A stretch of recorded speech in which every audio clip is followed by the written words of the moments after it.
جتنے بھی راستے تلاش کرتے وہ قرآن سے راستہ تلاش کرتے، قرآن مقدس کی گائیڈ لائن کو فالو کرتے، قرآن مقدس کے بتائے ہوئے طریقے پر عمل کرتے۔ نتیجتاً سچویشن یہ تھی کہ وہ جہاں چلے جاتے تھے منزل بڑھ کر ان کے قدموں کا بوسہ لیا کرتی تھی۔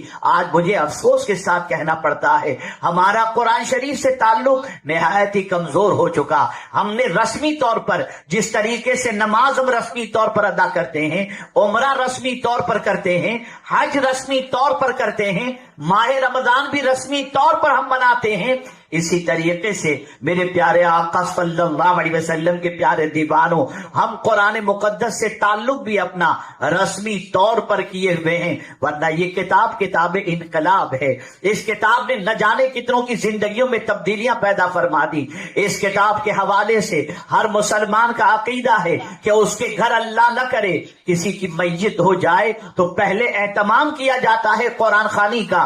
وجہ وہ جانتا ہے کتاب اتنی طاقتور ہے کہ زمین کے اوپر اس کتاب کو پڑھا جائے اور اس کا ثواب زبان سے پہنچایا جائے تو قبر کے مردے کو اس کتاب سے راحت نصیب ہو جاتی ہے۔ میں پوچھنا چاہتا ہوں یہاں تک تو عقیدہ تمہارا درست ہے اور صحیح ہے کہ قرآن پڑھ کر مرحوم کو ایصال ثواب کیا جائے تو مرحوم کو قرآن کا فائدہ پہنچتا ہے، بس اب تھوڑی سی فکر کو تبدیل کرنا ہے، تھوڑی سی سوچ کو تبدیل کرنا ہے، اور وہ یہ ہے کہ جس طرح سے یہ کتاب مردے کو فائدہ پہنچاتی ہے اس سے زیادہ یہ کتاب زندوں کو بھی فائدہ پہنچاتی ہے۔ لیکن ہم نے صرف مرنے کا انتظار کیا اور مردے کو فائدہ کہ ہم کو فائدہ اس وقت اس کتاب سے ملے گا جب ہم مر جائیں گے تو یہ کتاب ہمیں فائدہ پہنچائے گی۔ نہیں، یہ جب مردے کو فائدہ پہنچا سکتی ہے تو زندہ کو بھی فائدہ پہنچاتی ہے۔ یہی وجہ ہے کہ حقیقت میں اگر کہا جائے تو یہ زندگی دینے والی کتاب ہے،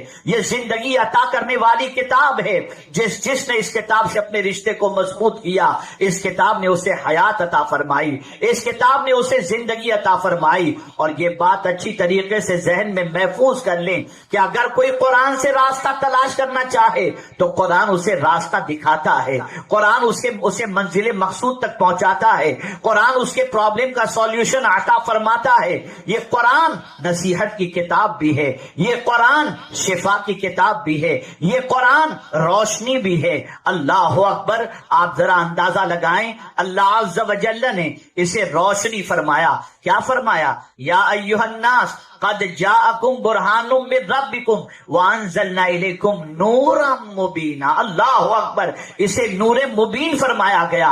ایسی روشنی عطا کرتی ہے کہ اگر قرآن کسی کے پاس ہو اندھیرے میں پڑھتا چلا جائے اللہ اسے روشنی عطا فرما کر راہ نصیب فرما دے گا۔ میرے پیارے آقا صلی اللہ تعالی علیہ وسلم کے پیارے دیوانوں، اسی قرآن سے بہتوں نے راستہ حاصل کیا۔ کیا یہ سچ نہیں ہے کہ بہتوں کے سینوں میں ایمان کا نور جو جگمگایا ہے اس کے اندر اس قرآن کا بڑا دخل ہے؟ اللہ اکبر! یہ قرآن اپنی تاثیر رکھتا ہے۔ آپ ذرا دیکھیں اور اندازہ لگائیں، جنوں کا بھی معاملہ دیکھیے، انہیں بھی ایمان کی دولت ملی قرآن کی وجہ سے۔ کیا آپ کو نہیں معلوم رسول رحمت صلی اللہ علیہ وسلم ایک مرتبہ مسجد کے اندر نماز پڑھا رہے تھے، نماز کے اندر رسول اعظم سے قرآن سن کر جنوں نے اسلام قبول کیا اور اپنی قوم کے پاس جا کر کے انہوں نے کہا اِنَّا سَمِعْنَا قُرْآنًا عَجَبًا يَهْدِي إِلَى الرُّشْدِ فَآمَنَّا بِهِ وَلَن نُشْرِكَ بِرَبِّنَا أَحَدًا۔ ہم نے ایک عجیب قرآن سنا۔ اللہ اکبر! اب اس قرآن کی خاصیت بتا رہے ہیں، یہدی الی الرشد، یہ سیدھے راستے کی طرف ہدایت کرتا ہے، یہ رہنمائی کرتا ہے، اور اس کی رہنمائی کی وجہ سے فآمنا بہ، ہم اس پر ایمان لے آئے، اب قیامت تک ہم کسی شرک کے اندر گرفتار نہیں ہوں گے۔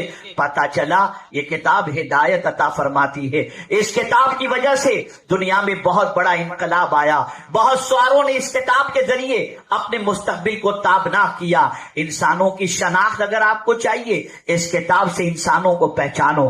میرے پیارے آقا صلی اللہ تعالی علیہ وسلم کے پیارے دیوانوں، وہ کون سی چیز تھی جو امام حسین ہوں یا حضور مفتی اعظم ہند ہوں یا کوئی بھی ولی ہو ان کو عبادت کی طرف کھینچ کر کے لے جاتی تھی؟ ان کی زندگی عبادت کے سانچے میں ڈھلی ہوتی، ان کے وجود سے عمل صالح ظاہر ہوتے، ان کو دیکھنے کے بعد خدا یاد آتا، ان کے چلنے کو دیکھنے کے بعد رسول اعظم کا چلنا یاد آتا، ان کے بیٹھنے کو دیکھنے کے بعد حضور کا بیٹھنا یاد آتا، ان کے طرز تکلم سے مصطفیٰ جان رحمت صلی اللہ علیہ وسلم کا طرز تکلم یاد آتا۔ میں آپ سے پوچھنا چاہتا ہوں کہ وہ لوگ اپنے وجود کو قانون مصطفیٰ صلی اللہ علیہ وسلم کے سانچے میں کیوں ڈھالے ہوئے تھے؟ آپ کو اور ہم کو اسے سمجھنے کی آج کے دور میں اشد ضرورت ہے۔ ایک بات اچھی طرح سے ذہن میں رکھیں، پہلے فکر بدلتی ہے، اس کے بعد وجود بدلتا ہے۔ آج دنیا میں سب سے پہلے میڈیا پر کنٹرول اسی لیے کیا جاتا ہے کہ میڈیا کے ذریعے لوگوں کی سوچ بدلی جائے۔ کروڑوں روپے جو ایڈ کے پیچھے خرچ کیے جاتے ہیں اور اتنی ایڈ آتی ہے، اس کی وجہ کیا ہے؟ سوچ بدلنا۔ کبھی تھمس اپ کی ایڈ کے پیچھے کروڑوں روپیہ، کبھی 7 اپ کی ایڈ کے پیچھے، کبھی فیس واش کے پیچھے، کبھی کس کے پیچھے، کبھی کس کے پیچھے۔ تو آدمی کچھ استعمال کرتا ہوتا ہے، لیکن اس الیکٹرانک میڈیا کے ذریعے اس کی سوچ کو چینج کیا جاتا ہے، سوچ کو بدل دیا جاتا ہے۔ اور جب سوچ بدلتی ہے تو آدمی کے قدم اٹھتے ہیں اور اپنی سوچ کو عملی جامہ پہنانے کے لیے پھر وہ 7 اپ کی طرف بھی بڑھتا ہے، تھمس اپ کی طرف بھی بڑھتا ہے، فیس واش کی طرف بھی بڑھتا ہے، اور برانڈ کی طرف اپنے قدم کو بڑھاتا ہوا نظر آتا ہے۔ سوچ پہلے بدل۔ پوری دنیا کے اندر مسلمانوں کی سوچ بدلنے کی کوشش کی گئی، اور وہ سوچ جو تباہ کرنے والی سوچ تھی، اس سوچ کو مسلمانوں کے دل و دماغ میں اتارا گیا۔ اور اگر میں یہ کہوں تو غلط نہ ہوگا کہ روئے زمین پر اگر مسلمانوں کے افکار کا اگر آپ جائزہ لیں اور ان کی سوچ کا جائزہ لیں تو آپ اس نتیجے پر پہنچیں گے کہ مور دین 90% مسلمانوں کی سوچ اسلامی سوچ، قرآنی سوچ یا مدنی سوچ آپ کو نظر نہیں آئی۔ اور یہی وجہ ہے کہ معاشرہ برائیوں کے دلدل میں ڈوب رہا ہے، یہی وجہ ہے کہ معاشرہ نیکیوں کی طرف بڑھ نہیں رہا، یہی وجہ ہے نیکی کے جذبات ہمارے سرد پڑ گئے، یہی وجہ ہے عبادت کا شوق ختم ہو گیا، یہی وجہ ہے معاملاتی زندگی خراب ہو گئی، یہی وجہ ہے کہ حلال و حرام کی تمیز ختم ہو چکی، یہی وجہ ہے کہ ہمارا پورا وجود تباہی اور بربادی کے دہانے پر ہے۔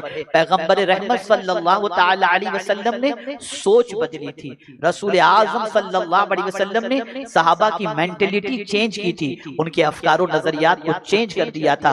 اب میں آپ کو بتاؤں وہ کون سی فکر تھی جو رسول اعظم صلی اللہ علیہ وسلم نے صحابہ کرام علیہم الرضوان کی زندگی کے اندر پیدا فرمائی، جس کی بنیاد پر صحابہ کا اٹھنے والا ہر قدم اللہ اکبر نیکی کی طرف ہوتا، قرآن کے مطابق ہوتا، رسول اعظم صلی اللہ علیہ وسلم کے اصول اور ضابطے کے مطابق ہوتا۔ تو اب آئیے میں آیت کی جس آیت کی میں نے تلاوت کی اس کی طرف آپ کی توجہ کو لے کر کے چلوں تاکہ آپ محسوس کر سکیں کہ شہیدان کربلا ہوں یا مفتی اعظم ہند ہوں یا اعلیٰ حضرت ہوں یا اللہ کا کوئی بھی ولی ہو، انہیں عبادت میں لذت کیوں آتی تھی، عبادت کا شوق کیوں تھا، قرآن پر عمل کرنے کا جذبہ کیا تھا۔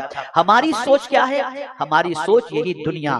ہم اٹھتے ہیں تو دنیا کے بارے میں سوچتے ہیں، سوتے ہیں تو دنیا کے بارے میں سوچتے ہیں۔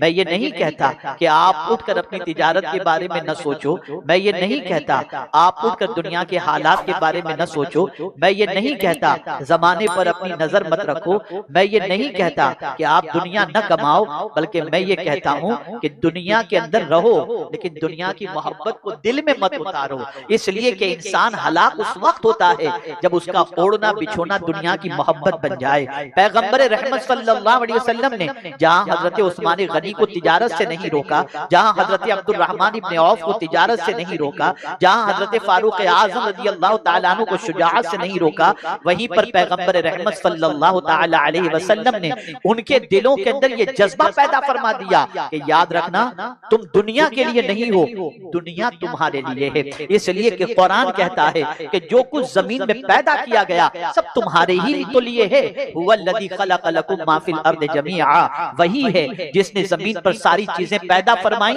تمہارے لیے، تم سب کے لیے نہیں ہو، سب تمہارے لیے ہے اور تم خدا کے لیے ہو۔ یہ پیغمبر رحمت صلی اللہ علیہ وسلم نے سوچ عطا فرمائی اور یہ بتایا کہ دیکھو ایک بات ذہن کے اندر رکھنا، دو چیزیں پیغمبر رحمت صلی اللہ علیہ وسلم نے ابتدائی دعوت و تبلیغ کے زمانے میں اختیار فرمائی اور اسی طرف رہنمائی فرمائی، توحید اور آخرت، اللہ پر بھروسہ، اللہ کی عبادت عبادت پر یقین، اللہ عز و جل کو معبود برحق ماننا اور آخرت میں جواب دہی کا تصور۔ بندوں کو یہ احساس دلایا ایک دن تمہیں مر کر خدا کی بارگاہ میں حاضر ہونا ہے، تمہیں ایک ایک عمل کا حساب دینا ہے، تمہیں زندگی کے پل پل کے بارے میں سوال کیا جائے گا، اس کا جواب تمہیں دینا ہے۔ تو اللہ اکبر، صحابہ کرام علیہم الرضوان کا اٹھنے والا کوئی قدم ایسا نہیں ہوتا تھا جو بارگاہ سمدیت میں حاضری کے بعد ان کے لیے شرمندگی کا سبب بنے، بلکہ ان کی نگاہوں کے اندر ایک چیز تھی، اور وہ چیز کیا تھی؟ قرآن کی یہ آیت جس کی تلاوت کا میں نے شرف حاصل کیا۔ اللہ کے رسول صلی اللہ علیہ وسلم نے ان کو بتا دیا تھا کہ تم زمین پر آئے ہو مستقل رہنے کے لیے نہیں، بلکہ تمہیں رب کی بارگاہ میں حاضر ہونا ہے، پلٹ کر اس کی طرف جانا ہے، ایک نہ ایک دن جانا ہے، زندگی کی میعاد مکمل کر کے جانا ہے۔ جب تمہاری زندگی کی میعاد مکمل ہو جائے گی تم اس دنیا میں نہیں رہ سکتے۔ وَلِكُلِّ أُمَّةٍ أَجَلٌ إِذَا جَاءَ أَجَلُهُمْ لَا يَسْتَأْخِرُونَ سَاعَةً وَلَا يَسْتَقْدِمُونَ، یہ قرآن کا فیصلہ ہے۔ تو صحابہ کے دل و دماغ میں یہ چیز تھی، ہم یہاں پرماننٹ رہنے کے لیے نہیں آئے بلکہ عارضی طور پر آئے ہیں، بلکہ یہ دنیا کیا ہے؟ تو حضور نے فرمایا الدنیا مزرعۃ الآخرہ، دنیا آخرت کی کھیتی ہے، یہاں کھیتی کرو، آخرت میں تمہیں اس کی جزا مل جائے گی۔ تو وہ دنیا میں رہتے تھے لیکن دنیا کی محبت میں ڈوبے ہوئے نہیں تھے، دنیا کو ایک برتنے کی چیز سمجھ کر اس کا استعمال کرتے تھے۔ جیسے بہت سارے لوگ ٹیشو کا استعمال کر کے پھینک دیتے ہیں، ایسے ہی ٹیشو کو لیا، صاف کیا، پھینک دیا، تو دنیا کو اپنے دل میں نہیں بساتے تھے۔ اللہ اکبر، اب اسی کو قرآن نے مینشن کیا ہے۔ ہمارا حال یہ ہے کہ قرآن کی چند آیتوں پر آج کی پوری دنیا کا مسلمان عمل کرتا نظر آتا ہے، لیکن اللہ کے جو ولی ہوتے ہیں اور جو صحابہ ہوتے ہیں، جو تابعین ہوتے ہیں، جو شہیدان راہ محبت ہوتے ہیں، وہ پورے قرآن پر عمل کرنے کا جذبہ رکھتے ہیں۔ اب آئیے قرآن کی اس آیت کو سمجھو۔ اللہ فرماتا ہے، جو مجھے سمجھانا ہے کہ ہم دین کے راستے پر متحرک کیوں نہیں، ہمارے اندر عبادت کا شوق کیوں پیدا نہیں ہوتا، ہمارے اندر نیکیوں کا جذبہ کیوں پیدا نہیں ہوتا، ہم نیکیوں کے سلسلے میں حریص کیوں نہیں بنتے۔ اور اللہ کے ولی کا حال یہ ہوتا ہے کہ چھوٹی نیکی کو بھی چھوٹی نہیں سمجھتے بلکہ کرتے دکھائی دیتے۔ مثال کے طور پر میں آپ کو بتاؤں، آج ہم چھوٹے کو سلام کرنے میں جھجکتے ہیں، لیکن مصطفیٰ جان رحمت جیسا بڑا کون ہو سکتا ہے؟ سلام میں حضور ہمیشہ پہل کیا کرتے تھے۔ اللہ اکبر، آپ اندازہ لگائیں میرے پیارے آقا صلی اللہ تعالی علیہ وسلم کے پیارے دیوانوں، وہ متحرک کرنے والی چیز کیا تھی؟ وہ سوچ بدلی ہوئی تھی۔ رسول اعظم نے سوچ بدلی تھی، قرآن نے سوچ بدلی تھی۔ قرآن کہتا ہے فَمَنْ كَانَ يَرْجُو لِقَاءَ رَبِّهِ، تصور کرتے ہیں کہ اس دنیا میں گویا پرماننٹ ہم رہنے کے لیے آئے ہیں۔ اے رسول اعظم صلی اللہ علیہ وسلم کے دیوانوں، آپ نے کبھی محسوس کیا اللہ کی راہ میں جان دینے والے کی سچویشن کیا ہے؟ ہم ٹائم نہیں دے پاتے، ہم وقت نہیں دے پاتے، ہم نیند نہیں دے پاتے، ہم آرام نہیں دے پاتے، ہم تھوڑی سی تکلیف قربان نہیں کر پاتے، لیکن شہیدان راہ محبت جان ہتھیلی میں لے کر کے نکلتے ہیں۔ وہ کون سا تصور ہے جو ان کو بے چین کیے رہتا ہے اور جان دینے پر آمادہ کر دیتا ہے؟ اور ساتھ ہی ساتھ میرے پیارے آقا صلی اللہ علیہ وسلم کے پیارے دیوانوں، رسول اعظم نے ان کی اسی تڑپ کو منشن کیا ہے اپنی حدیث کے اندر۔ شہید کی نگاہوں میں صرف یہی ہوتا ہے ہم اپنے مولا کا جلوہ دیکھ لیں، اپنے مولا سے ملنے کی آرزو ہوتی ہے، اور اس مولا سے ملنے کی آرزو کے اندر وہ ٹائم ہی نہیں، جان دینے کے لیے بھی تیار ہو جاتے ہیں۔ جیسے میں آپ کو بتاؤں میرے پیارے آقا صلی اللہ علیہ وسلم کے پیارے دیوانوں، شہید کہا جاتا ہے راہ خدا میں جان دینے والا، اللہ کی راہ میں قتل کیے جانے والا، اور بھی شہادت کے دائرے کو رسول اعظم نے وسیع فرمایا ہے۔ تو شہید کو اللہ کی بارگاہ کے اندر شہادت کا رتبہ پانے والے کو شہید کہا جاتا ہے۔ آپ جانتے ہیں اللہ اکبر، جان دیتے وقت تکلیف نہیں ہوتی، ہاتھ کاٹا جا رہا ہے انہیں درد نہیں ہوتا ہوگا، پیر کاٹا جا رہا ہے انہیں تکلیف نہیں ہو رہی ہوگی، گردن کاٹی جا رہی ہے انہیں تکلیف نہیں ہو رہی ہوگی۔ خدا کی قسم، مصطفیٰ پیارے کا فرمان سچا ہے کہ راہ خدا میں قتل کیے جانے والے کو اس وقت اتنی ہی تکلیف ہوتی ہے جتنی کسی انسان کو چوٹی کے کاٹنے کی تکلیف۔ اے اللہ، یہ تکلیف چھین کیسے لی جاتی ہے؟ ہم دیکھ رہے ہیں کہ پیر میں کیلا چپ جائے، کیل چپ جائے تو درد ہو، اور یہاں تلوار چل رہی ہے، نیزے مارے جا رہے ہیں اور کوئی تکلیف نہیں۔ کوئی چیز تو ہوگی جو ان کو اس درد سے بچا لیتی ہے۔ تو جواب ملتا ہے شہید اپنی نگاہوں سے رب کا جلوہ دیکھ رہا ہوتا ہے، مولا اپنے دیدار سے اسے مالا مال کر رہا ہوتا ہے، اور وہ اپنے مولا کے جلووں میں اتنا گم ہو جاتا ہے کہ اسے سر کٹنے کی بھی تکلیف کا احساس نہیں ہوتا. اور یہی وجہ ہے کہ جنتیوں سے جب پوچھا جائے گا کہ دنیا میں جانا چاہتے ہو تو عام جنتی مسلمان جنتی کہے گا نہیں مولا یہی ہمارے لیے اچھی جگہ ہے. لیکن شہید سے پوچھا جائے گا تیرا کوئی ارمان ہو تو بیان کر, تو شہید جواب میں عرض کرے گا مولا 10 بار دنیا میں تو بھیج اور 10 بار ہم تیری راہ میں جان دے دیں اور سر کٹا دیں, اس لیے کہ جو مزہ تیرے نام پر سر کٹانے میں ہے وہ مزہ ہمیں جنت میں بھی نہیں ملتا. میں پوچھتا ہوں کہ وہ مزہ کیا ہے؟ وہ رب کے جلوے کو دیکھنا ہے, وہ مولا کے یاد اور مولا کا دیدار. تو آج اگر مسلمان صرف یہ تصور کر لے کہ موت برحق ہے اور مرنے کے بعد ہمیں خدا کی بارگاہ میں حاضر ہونا ہے, قیامت میں رب کا جلوہ دیکھنا ہے, تو قرآن کہتا ہے روئے زمین پر بسنے والے انسانوں اب تمہاری رسپانسبلٹی یہ ہے کہ تم اگر نہ بھی چاہو تب بھی تم مرو گے ضرور, اور مرنے کے بعد خدا کی بارگاہ میں تمہیں حاضر ہونا ہے. فَلْيَعْمَلْ عَمَلًا صَالِحًا, تو بس اب نیک عمل کرو, نیک عمل. تبلیغی جماعت نے بیڑا غرق کر دیا پوری دنیا کے مسلمانوں کا. 7 چیزوں کے اندر اسلام کو قید کر دیا, کلمہ, نماز, روزہ, حج و زکات, بس یہی اسلام ہے. لیکن عمل صالح صرف اتنی چیزوں کا نام نہیں ہے. اگر صرف عمل صالح اتنی چیزوں کا نام ہوتا تو کربلا میں امام حسین کے مقابلے میں جو لوگ تھے ان کے بارے میں آپ کیا کہیں گے؟ کیا وہ نماز نہیں پڑھتے تھے؟ کیا وہ نبی کا کلمہ نہیں پڑھتے تھے؟ کیا اذان کے اندر رسول اعظم صلی اللہ علیہ وسلم کا نام نہیں لیتے تھے؟ بلکہ تھوڑا آگے بڑھ کر کے عرض کروں تو کیا تشہد کے اندر قاعدے میں بیٹھنے کے بعد نبی اور آل نبی پر درود نہیں پڑھتے تھے؟ یہ سب کچھ کرتے تھے. پھر بھی ہم انہیں عمل صالح کا پیکر نہیں کہہ سکتے. ہم نے درس کربلا سمجھا ہی نہیں, پیغام کربلا سمجھا ہی نہیں, اور ایک زور لگا دیا گیا پوری دنیا کے اندر کہ امام حسین رضی اللہ تعالیٰ عنہ نے کربلا میں سجدے میں اپنی جان قربان کی. حق ہے, اس میں کوئی شک کی گنجائش نہیں, لیکن صرف سجدہ ہی انہوں نے نہیں. اگر سجدہ صرف کیا ہوتا تو کہنے والا یہ نہ کہتا کہ دین است حسین, کہنے والے نے تو پورا دین حسین کو کہا.